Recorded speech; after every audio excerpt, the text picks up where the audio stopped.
Scatman's World.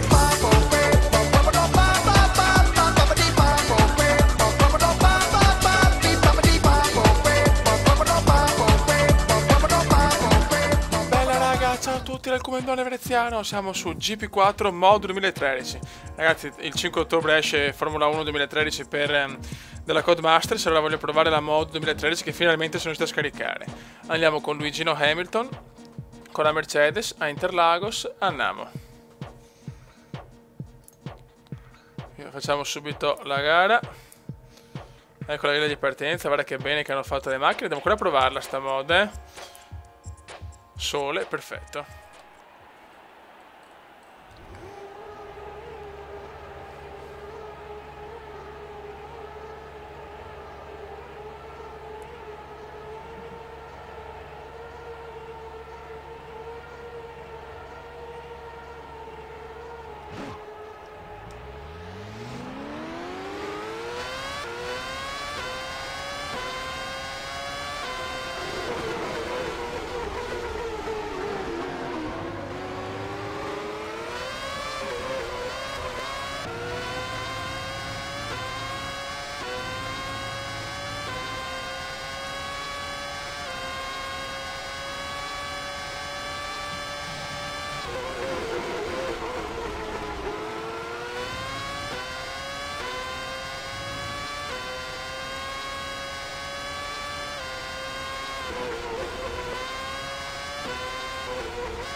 Buono ragazzi, allora abbiamo fatto questa dimostrazione molto veloce, ho scivolato di merda, poi sono andato a sbattere perché volevo far vedere le altre macchine, vedere un po' il ritiro, se c'erano sempre i commissari e tutto quanto.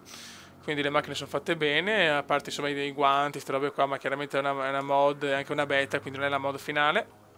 Questa mod la potete trovare sul sito GP4 Forever, sezione GP4 stagione 2013, scaricate le 9 parti e poi tutto autoinstallante, quindi molto semplice. La mod è molto competitiva, infatti a livello aficionato, che è da intermedio, il secondo prendevo già le bombe e non riuscivo a tenere il ritmo dei primi. A parte che non gioco la GP4 da tanto, però mi sembra una mod veramente tosta. Buono raga, quindi questa mini dimostrazione della mod del 2013 è completata. Un saluto dal commendone Luigione Hamilton veneziano e ciao! Ciao! Commenda veneziano, commenda veneziano, commenda veneziano, lo youtubers italiano. Commenda veneziano, commenda veneziano, commenda veneziano, lo youtubers italiano.